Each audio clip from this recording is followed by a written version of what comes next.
गौरव गोगोई।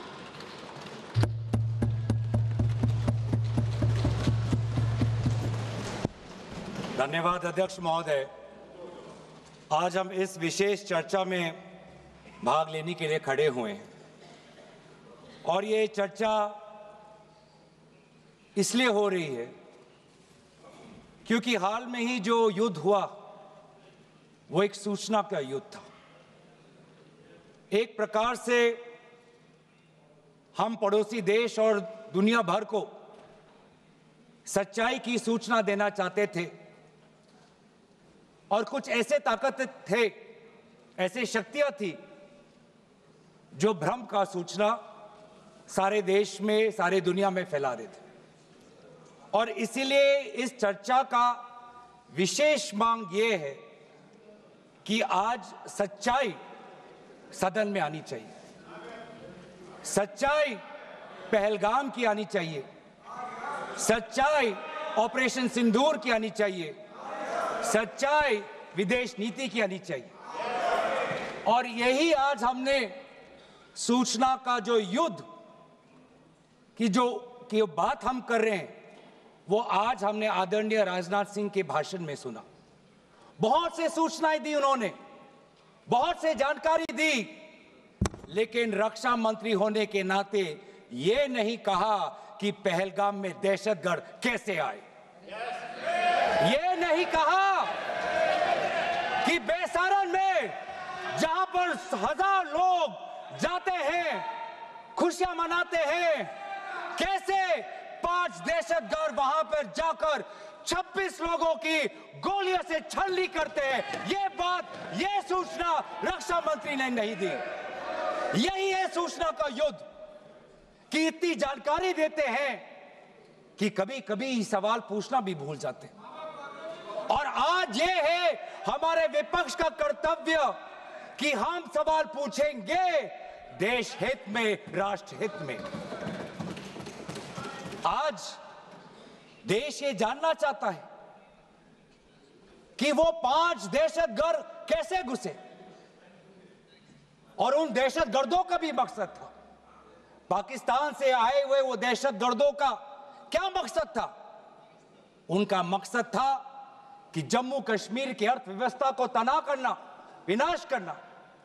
उनका मकसद था कि भारत देश में एक सांप्रदायिक वातावरण का जन्म देना।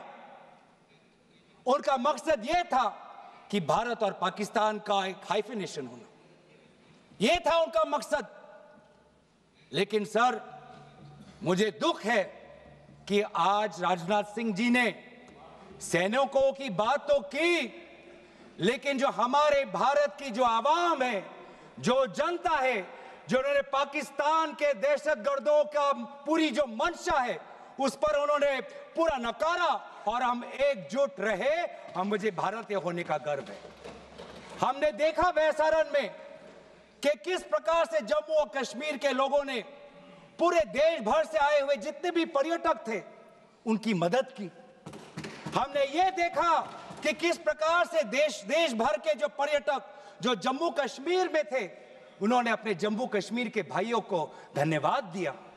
हमने ये भी देखा कि कैसी एक विधवा हिमांशी नरवाल ने कहा कि मैं नहीं चाहती कि मेरे जो पति जिसको लेके आज राजनीति हो रही है उसके शव पर देश में हिंदू मुसलमान की राजनीति हो, मैं नहीं चाहती। यह है हमारी देश की संस्कृति और यह था मंशा पाकिस्तान का। और मैं ये भी गर्व महसूस करता हूं कि सारे विपक्षी राजनीति दल, हम सब एकजुट होकर, राहुल गांधी जी ने एक साफ साफ कहा कि हम सरकार के साथ हैं और सरकार को पाकिस्तान को एक ठोस मजबूत कदम देना ही पड़ेगा। लेकिन देश ये भी जानना चाहता है, वे 26 लोग जो जिनके परिवारों में आज कोई गुजर गया, वे ये भी जानना चाहता है कि 100 दिन गुजर गए और वे 5 दहशतगर्दियों को ये सरकार पकड़ नहीं पाई।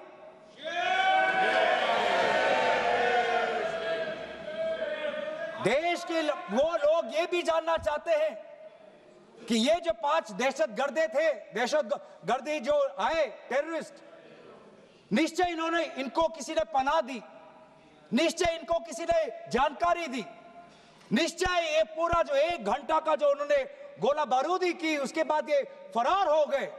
उनको फरार होने में भी किसी ने उनकी मदद की, और आज भी ये 100 दिन हो गए और सरकार के पास कोई जवाब नहीं। आज आपके पास ड्रोन है, आपके पास पेगासस है, आपके पास सैटेलाइट है, वहां पे सीआरपीएफ है, वहां पे बीएसएफ है, वहां पे सीआईएसएफ है, वहां पे आदरणीय गृह मंत्री कुछ दिन पहले ही गए थे पूरा रिव्यू लेने के लिए, और आप किसी को पकड़ नहीं पाए। ये कैसी है, ये कैसा बंदोबस्त?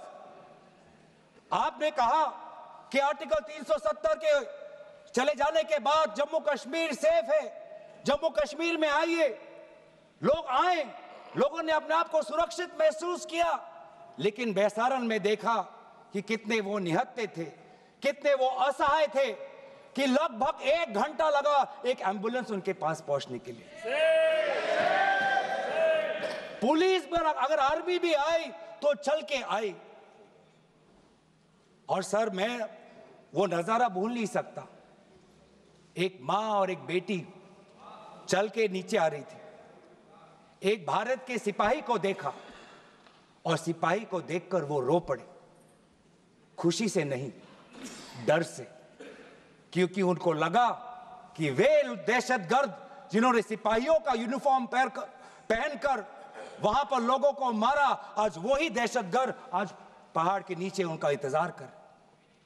उस भारत के सिपाही को कहना पड़ा कि मैं भारतीय हूं, तुम डरो मत, मैं भारतीय हूं, तुम सेफ हो, सुरक्षित हो। ऐसा दहशत उन्होंने महसूस किया। इस दहशत के ऊपर, इस डर के ऊपर आदरणीय राजनाथ सिंह एक शब्द तो कहते, आप एक शब्द तो कहते, ये आपकी भी जिम्मेवारी है राजनाथ जी, ये आपकी भी जिम्मेवारी है, रक्षा मंत्रालय का भी जिम्मेवारी है।